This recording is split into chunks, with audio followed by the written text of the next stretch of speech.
Promise not to keep you in this sun too long today. I want to thank you all for being here today. I want to thank my colleagues, my senator, my Congress colleagues, all for being here. I want to thank I'm going to introduce her as the architect of, and the reason that we ultimately got to be here. This is a really, really important day for us. And I am just so proud to stand here with on behalf of the Crown Act and all of my champions to announce the reintroduction of this very important legislation. I'm so grateful to have Dr. Adjoa Asamoah here with us today.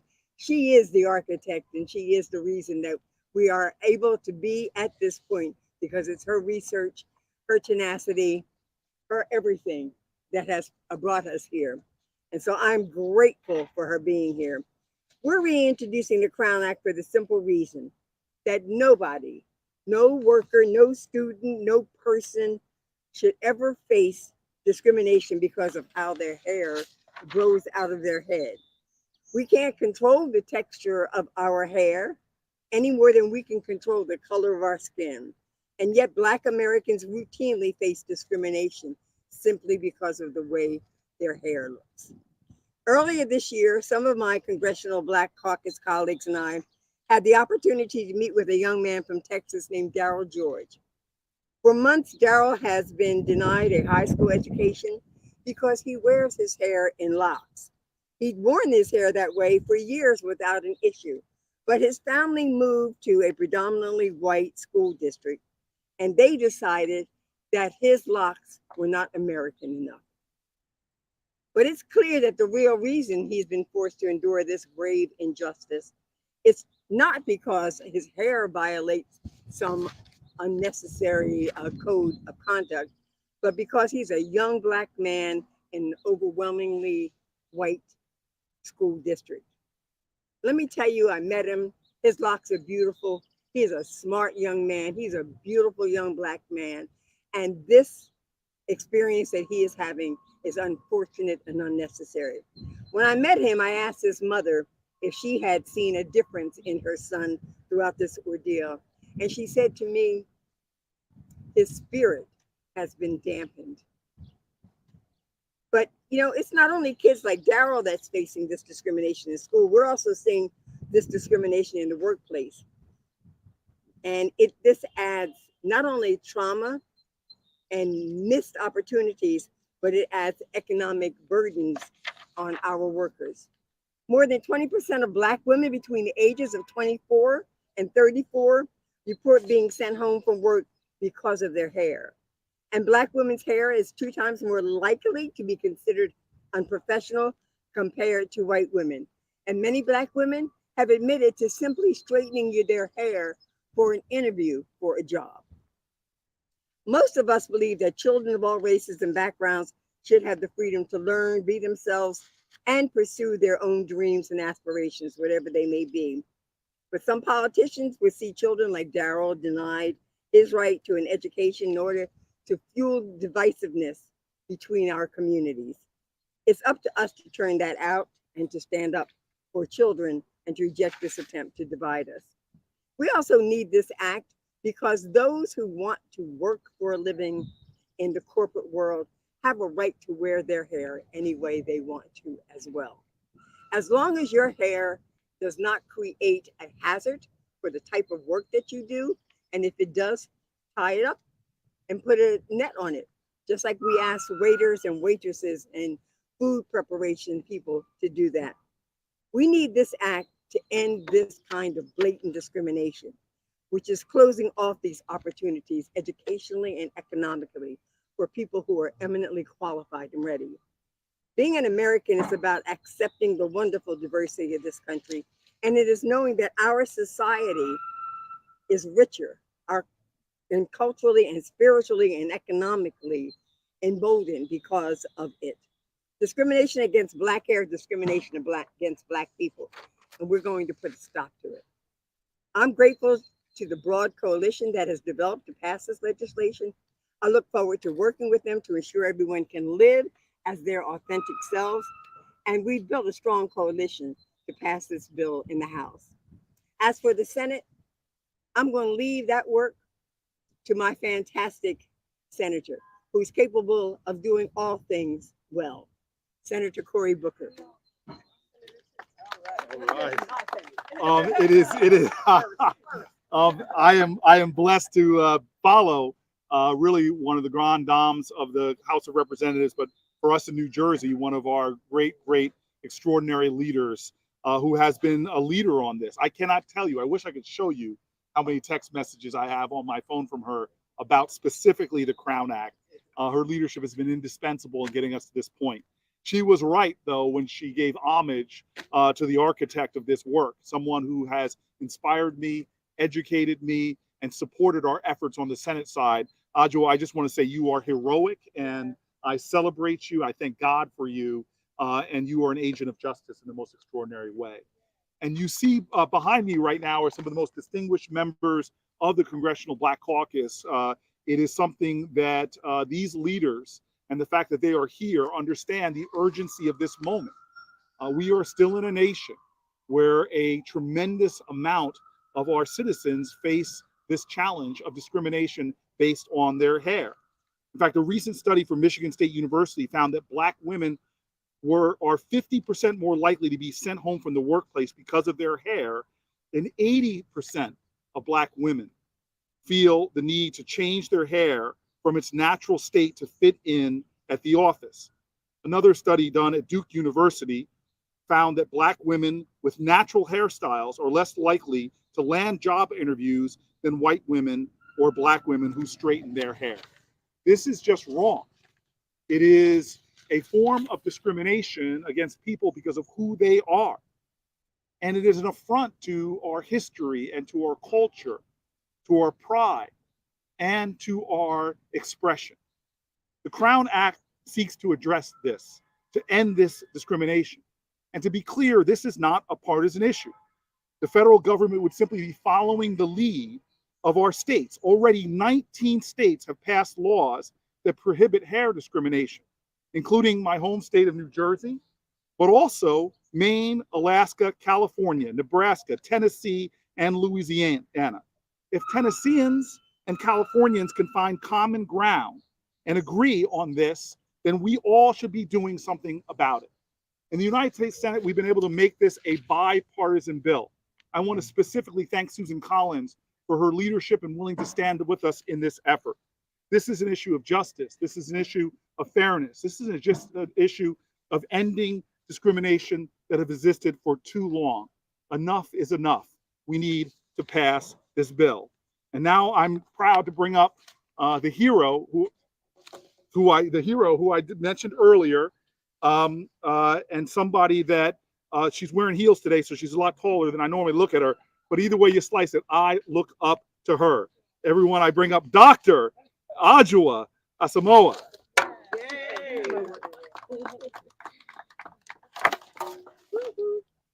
Thank you so much, Senator, and thank you all for being here. And thank you, Congresswoman Watson Coleman, for having me join you all. I truly appreciate you for doing so and for your leadership and partnership. I am Dr. Adjoa B. Asamoah, and I am known as the Crown Act champion as I conceptualize policy change, subsequently develop the nationwide legislative, social impact, and coalition building strategies for this movement and lead it nationally. This movement is a result of a conversation I had with 3 other Black women at Essence Festival in 2018 about the need to tackle the long-standing history of racial discrimination in the form of hair discrimination, specifically against natural hair and protective styles in the workplace, schools, and society at large. They were exploring other ideas, and I deemed this issue requires law change. And I have worked tirelessly since then without pause, including during the pandemic, to do exactly that. Folks, purportedly race-neutral grooming policies that enforce Eurocentric standards of beauty and reinforce myopic notions of what constitutes professional hair are problematic. We know in many ways anti-Blackness is pervasive, and while race, the way we typically discuss it, is a social construct, racism is very real. and it requires a thoughtful and intentional approach to dismantle the rules and practices that reinforce it. And in this case, to mitigate the physical, psychological, and economic harm caused by race-based hair discrimination. This bipartisan policy campaign that I am proud to lead at the local, state, and federal levels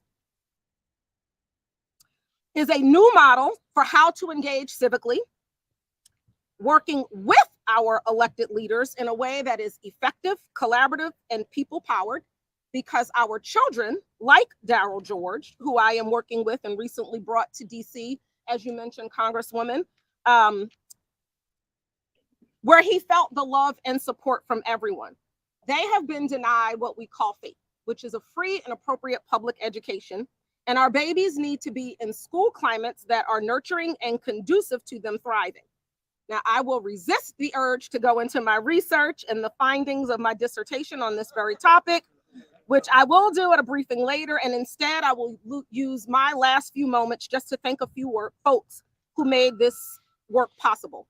My long-term mentor and forever president, the Honorable Marcia L. Fudge, modeled for me how to champion policy focused on liberation. Based on what she did when she was chair of the CBC, I knew that this was possible. My dear friend, I call my brother, the Honorable Cedric Richmond, who was the original sponsor in the House. He is the first person I told about my plan to do this well before it had a name or I did anything in any state at all. And he pledged his support while I was still strategizing. Senator Booker, who I simply adore, was the second person I told, and he too literally pledged his support while I was still trying to find the pieces for a plane in order to fly it. I don't know how you do all you do, given all you juggle, but you are always responsive, and I am forever grateful. Congresswoman Bonnie Watson Coleman, I want to thank you again for ensuring that this work did not end when Congressman Richmond transitioned. Your partnership makes all the difference. Your passion for this work does not go unnoticed, and I appreciate you in particular for your how. Former California State Senator Holly Mitchell and New York Assemblywoman Tremaine Wright, the first to introduce and pass the bill respectively, the small but mighty team that no longer works on this but did in the beginning, namely my sister Elena Wonka Blanchard, who led on the development of the marketing strategy, which is in part why this is what it is, Tona Boyd, Lisa Seiler Barrett, my fellow architects who I worked closely with to develop the language for this bill that would ultimately be introduced, in addition to others, the many supporters, leaders of the C3 and C7 organizations who said yes when I called them to join a coalition in the very early stages, to the journalists who lift this work, the members, especially of the CBC, chaired by Congressman Horsford, who checks in weekly on the progress, and Darryl George because he cares. Darryl is so grateful for the love. He called me and he said he is so grateful for the love that you all showed him when he was in DC to attend the State of the Union as the guest of the Congressional Black Caucus. I will pause for the folks who make it all happen, and I am happy to answer any questions. Good idea. Thank you. So I'm going to bring before you those of our caucus who've been there from the very beginning with me, at least. And this is someone who was there way before me, is always before me. She's Blee. She speaks for me. She's the Honorable Barbara Lee. Well, thank you so much, Representative Bonnie Watson Coleman. I want to just thank you for your relentless advocacy and your brilliant strategy and your bold legislation, and really making sure that the voices of millions of people are being heard here, as well as Adjoa, who we couldn't have gotten this far, Adjoa, without you. And thank you so much again for your strategic alliance and for, making democracy work. That's what this is about, okay? And to all of my colleagues, Senator Booker, thank you so much for this bipartisan, bicameral effort with the Crown Act. We got to get this passed this year. We really do. And let me just give you a couple of references just in terms of my personal experience. Understanding race-based hair discrimination is what this is, and it can be prevented with a federal law. But you know, when I was a child, I had long hair and I wore my hair in long braids. Then when I got into college, I wore a big afro. Then when I went into the California legislature, I had really short hair. Then when I came to Congress, I decided, I want spikes. And I wore spikes for at least 10 years. Then I decided, maybe I'll go back to a form of an afro, a more current look. But all along, there were people who said, you don't look like an elected official. Why don't you do your hair right? Why don't you do a professional look? And you know what? I said, I hope you understand that this is me and this is my authentic self, and I'm gonna keep my hair the way I want my hair. And I think that's the point, whether we have hair or don't, short, long, locks, coils, rolls, however, braids, it should be part of a law that allows for authenticity and ending discrimination against people Black people, especially men and women, who want to show up with their authentic self. Black issues can no longer be ignored. We need to pass the Crown Act at the federal level to protect students of color everywhere from having their education disrupted, mind you, by white supremacist dress code policies. And that's what they are. We've seen just last month in West Virginia, a GOP lawmaker rejected efforts to pass a statewide version of the Crown Act. In Texas, where I was born, the extremist state Supreme Court upheld a school suspension of a young man for proudly wearing dreadlocks. And it's not just in the classroom either. One study found that women with curly afros, braids, or twists are often perceived as less professional than Black women with straightened hair, which is fine. But the perceptions that reduce their chances for promotions or raises. This is empirical data. Now, let me tell you, up until 2014, and this is when I got involved in the legislative efforts, or at least thought about a legislative effort, but it wasn't until Adjoa and Congressman Richmond came forth with the Crown Act did this real effort take hold. In 2014, I was in Tennessee, in Memphis, Tennessee, for the 50th anniversary of Dr. King's assassination. There on the front page of USA Today was a story about the military and its dress code, prohibiting hairstyles worn by African-American women and other women of color. It was Regulation 671. I came back to Washington, D.C., talked to our chairwoman, Marcia Fudge. I said, Marcia, read this. Now, this is front page USA Today. And so with her leadership, we got every member of the Black Caucus, every female member, to sign a letter to the military. Now, usually it takes 3, 4, 5 months if they answer at all. In 30 days, we received a response. I believe it was from the Army? And said, not only are we going to rescind this policy, we're going to have every single department, if they have a policy that's in place, or if they're circulating a temporary policy or a comment period for a policy such as this, we're going to tell them to rescind it. And they did. But that's what happened in 2017. So fast forward, here we are now. And so I just have to say to Congresswoman Watson Coleman, this has taken a long time coming, but all people deserve to be able to show up as their authentic selves without fear of discrimination. And so I just want to thank you for staying the course and for not backing down and nor giving up. Now, you know, my belief speaks for me. So I want you to know that every member of the Congressional Black Caucus is an original co-signer of the Crown Act, every single one. Even our colleague, Donald Payne, who's transitioned just recently. I'm going to go out of order a little bit. I want the hair guy to talk, but I can't not ignore, we know who he is.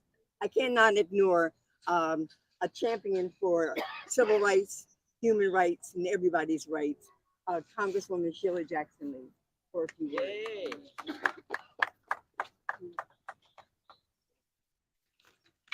Well, Congresswoman Watson Coleman, you can call me the hair lady if you want to.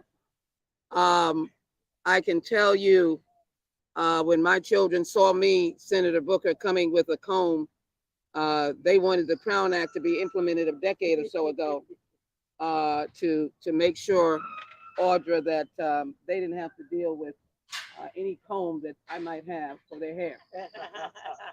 And so the Crown Act is long overdue for most children, whoever they are, whatever their background. And so I start the question,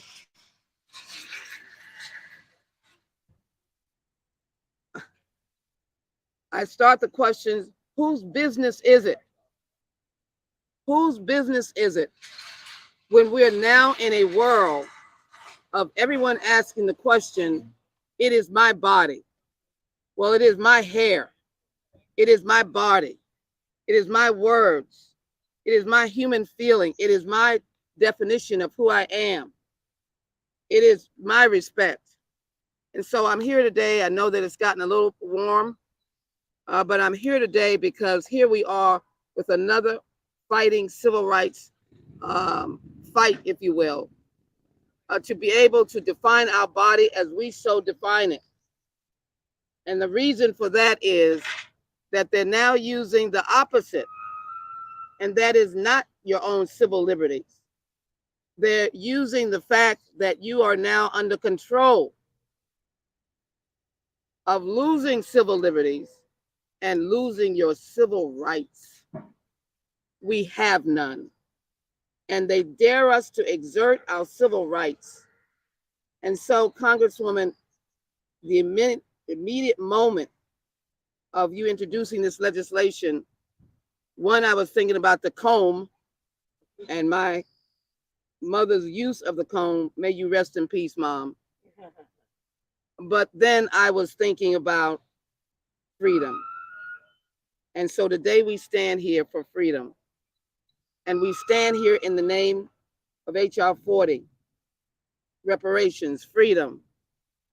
We stand here in the name of all of the abuse that we're getting with respect to redistricting and the caucus not being able to define itself, meaning the individuals who have membership as who they are.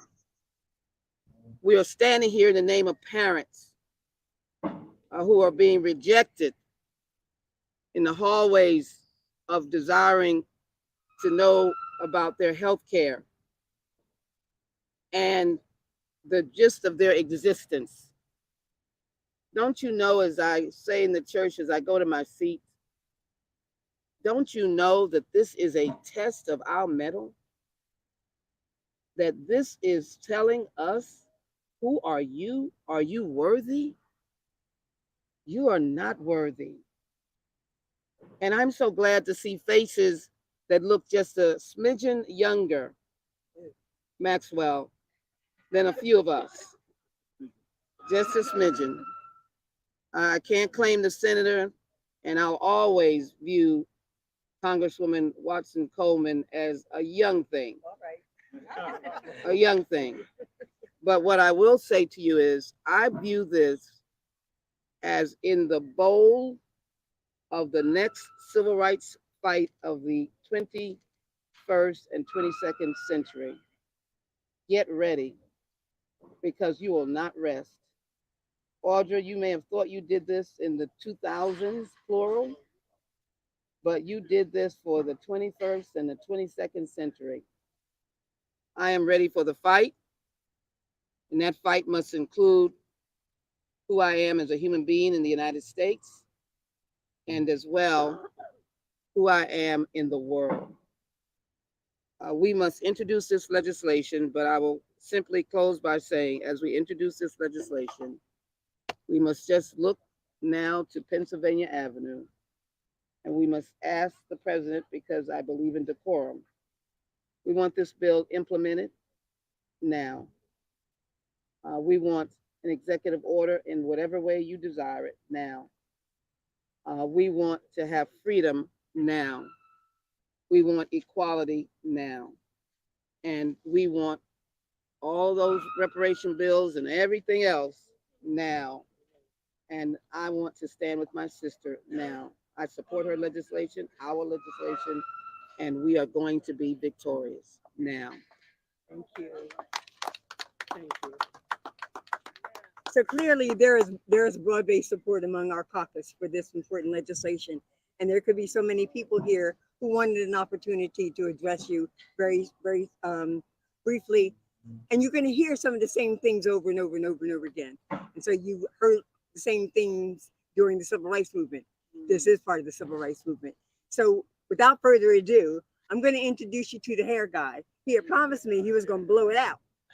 But even not blowing it out, it is a beautiful crown, and he's a beautiful young man. Thank you. Appreciate it. Well, good afternoon, everybody. Congressman Hair Guy, good to be here. I'm Congressman Maxwell Alejandro Frost, proudly representing Florida's 10th Congressional District in Congress. And I'm thankful to Congresswoman Bonnie Watson Coleman for her leadership in introducing the Crown Act, because for far too long, people in one shape or another have continued to want to go into these systems of white supremacy and oppression, and have deemed it that they want to use their power to say that textured hair is not good enough. And we got to be clear, hair discrimination is in fact racist discrimination, because when only textured hair, curly afros, cornrows, anything other than non-Caucasian hair is called out as unprofessional for work or at school, that's racism. And you can't get a job a lot of times too. As a nation, we should be outraged every time we hear a story of a young person being disciplined at school because of their natural hair. Not only is this important for the official institutions and the way they work, but also the culture of this country. And not just the message it gives to Black and brown kids, but the message it gives to Caucasian kids as well about what's acceptable and what's okay. You know, I struggled with identity my entire life. I was adopted at birth, raised by two parents that don't look like me. My hair growing up, I always had more of a buzz cut.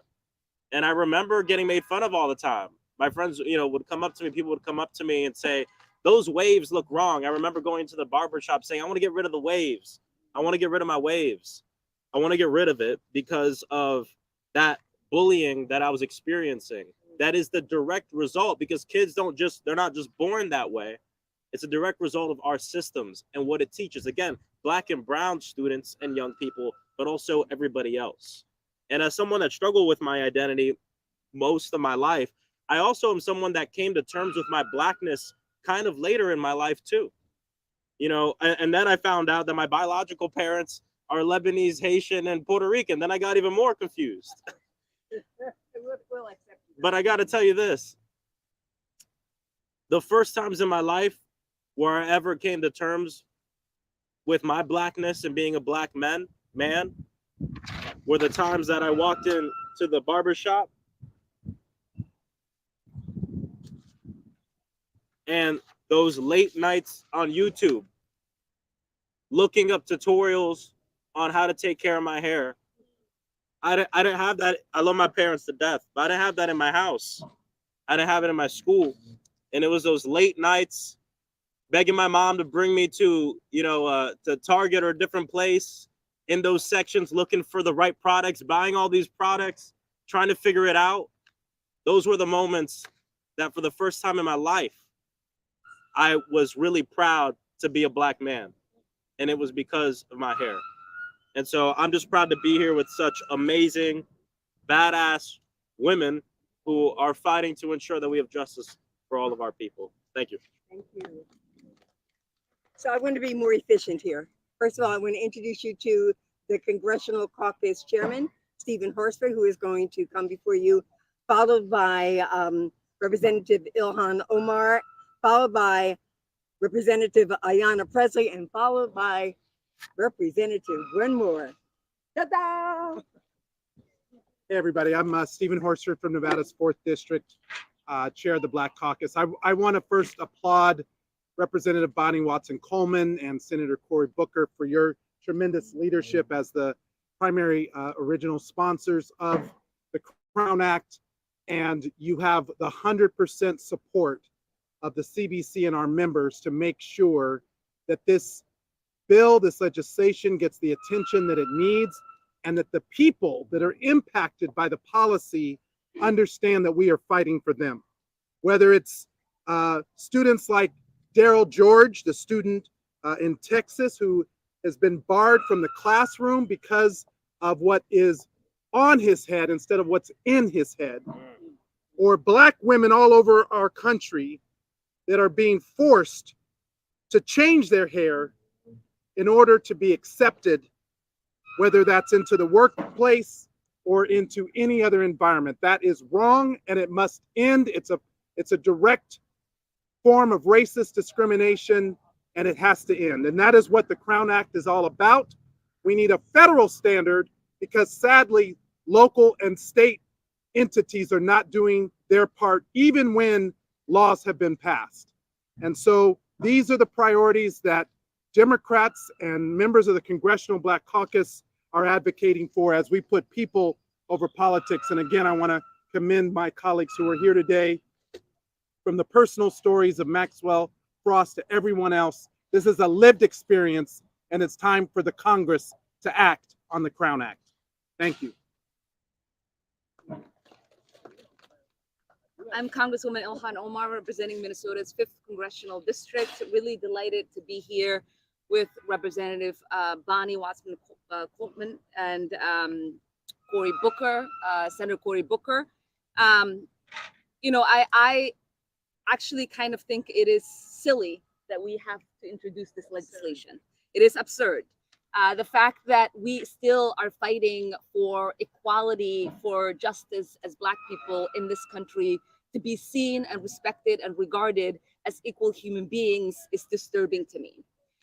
You know, I'm a mother of 3 beautiful Black children who have been blessed with long curly hair. I was joking, Max, when you were talking and saying even those with Black parents still struggle in finding the right products because there's still a challenge in having those products be available and be affordable to a lot of people. But it is disturbing in the idea that we have to do this as well, because to consider our beautiful Black hair as unruly, as unprofessional, as undignified is something I reject. I reject the idea that when we put our hair in protective hairstyles, that it is seen as something that you have to worry about in showing up in professional spaces. I reject the idea that our young men and women, as they try to play sports, their coaches are forcing them to cut their dreads. I reject the idea that my children should not feel as beautiful in their beautiful curly hair as every other child feels. And I commend my colleagues in the Minnesota legislature for passing the Crown Act in our state. And it is about time that we passed it on a federal level. So thank you all for your championing this cause. And again, it is sad that we have to do this, but it is about time that we get rid of this stigma that still sticks around in our country. Amen. Thank you. Good afternoon, everyone. I just want to say how appreciative I am, although it is hot, but I'm wearing my Black girl sunscreen on my head, so don't worry. I did want to just say I'm so glad that we took the time to tell that history and to give those flowers to Adjoa. You know, I grew up in the church where we learned that when two or more are gathered together in my name, right, divine things happen. And you proved that at Essence Fest, not only divine things happen, but righteous things happen. And so I thank you for being the architect of this necessary legislation, although it is a grave injustice that it is necessary. But that's how you know that you are marginalized and oppressed in this country, when you have to litigate, legislate, agitate, and organize for those things that are a birthright for others. You know, and if you look at this picture, this image up here, it's such a powerful representation of the Crown Act. Each member, you know, fully, authentically, unapologetically showing up as themselves, whether with a 2-strand twist out, or a hijab, or a natural pixie cut, or locks, or a baldy. You know, we deserve to show up in the world fully, authentically, and unapologetically, without fear and without discrimination. I'm so grateful to Senator Booker and Congresswoman Bonnie Watson Coleman for her leadership. I firmly believe we each have to do the work of being better ancestors than descendants, and this is an example of doing exactly that.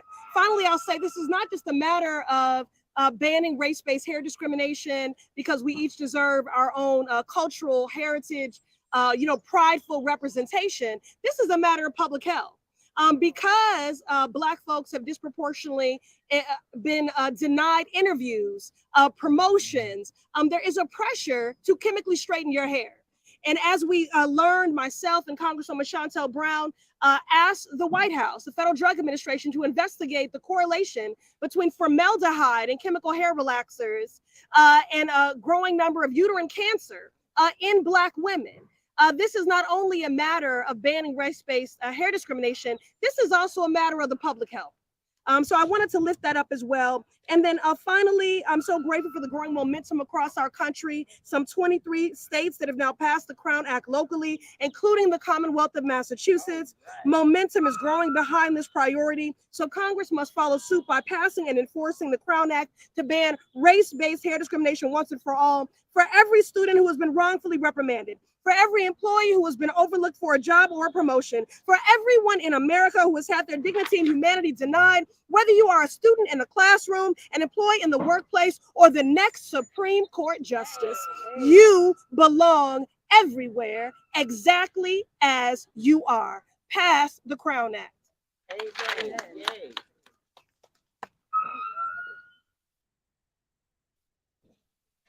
Hi, everybody. I'm Gwen Moore, and I represent the 4th Congressional District of Wisconsin. Since we're out of town, I'm just going to hit it and quit it. You have heard so many people say that this reflects the racial discrimination in our country. And you might say to yourself, oh, come on now, knock it off. But you've heard people with real life experience. I can remember when I ran for Congress in 2004, wanting to keep my hair in the straight hairdo in the summertime, 20 hours a day. I spent more time worrying about my hair than I did for my debate prep. And finally, when I got to Congress in 2005, I remember watching a morning news program that I watched every single day, Don Imus in the morning. And I remember the day that the Rutgers girls team won the NCAA. And while we were all cheering their accomplishments, these beautiful Black women who had achieved this great accomplishment, Don Imus, the late Don Imus, said, they ain't nothing but some nappy-headed garden tools. And that was the day that I decided that I started the journey to locking my hair, forcing people to recognize me for my talent and my intelligence and my spirit and my drive. And I'm so glad and happy to be nappy. Pass the Crown Act. So what a way to end. We're going to leave you now because there are votes called. But if you have a question, Dr. Asamoah is here to be able to answer them. Thank you. God bless you, sweetie. I love you too. I am happy to answer any questions about the history of the bill. Obviously, the members are the leaders, are lawmakers, but if you have any specific questions about the history or what it covers and does not, I'm happy to answer those. Yes. Thank you. Thank you. I want to put this in the context, and nationwide assault on Black history, and there's a lot of legislation at the local and state level to kind of eradicate our history. Can you kind of connect the dots between that movement, that anti-history movement, that anti-Blackness, and kind of the resistance that you've seen as you continue to try to push forward on this bill at the national level? I know you've had a lot of success at the state and local level. The dots between nationwide anti-Blackness movement, our history, also the resistance that you can face due to some ignorance or misunderstanding. Well, I thank you for that question. I think you answered the question by just reiterating that anti-Blackness is pervasive. Now, my first degree is in Africana Studies, and I am the daughter of a now retired Africana Studies and political science professor. And so I was learning about Black history and political systems of the world for over 4 decades. But again, anti-Blackness is pervasive. And as it relates specifically to our history, people know that there's power in understanding your history.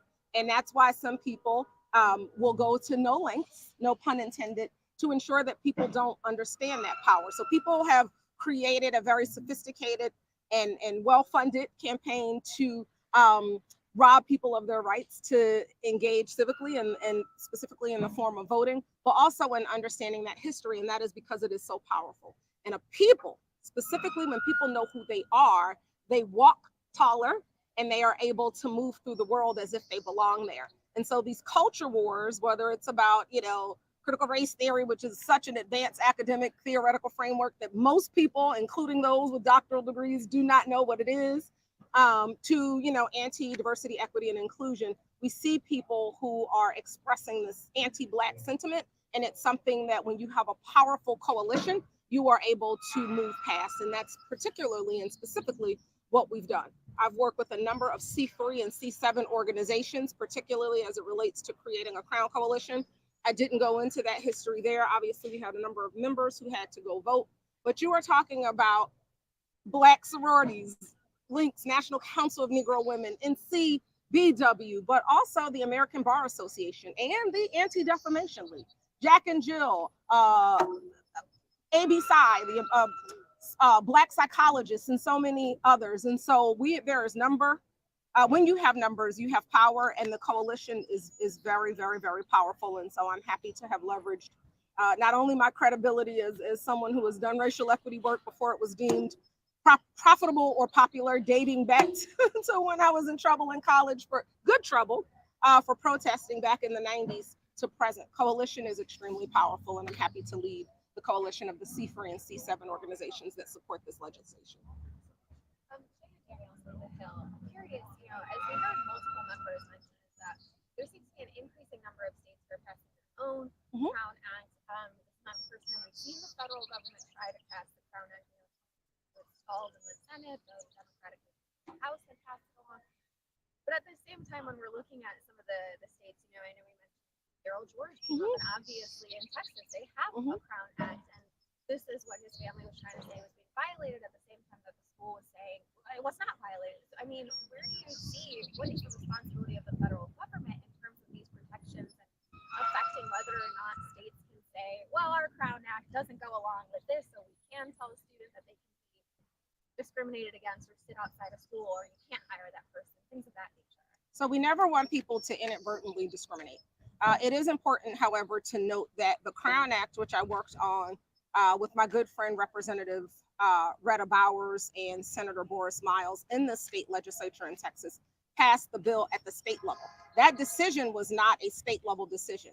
So there is a school district level policy that is incompatible with the state law, and that policy, we'll call it, is not only antiquated, it's not rooted in research, it's only supposed to be enforced for boys, not girls. And so we have the ridiculousness of the idea that somehow the length of one's hair is correlated with their ability to be able to be a good citizen or their ability to be able to learn, which is absurd. There is no correlation. I have studied this issue extensively, critically at this point, and there's no correlation between the two. So this conversation about length, we have seen proxies for race be used, in this case, the length. So there is no violation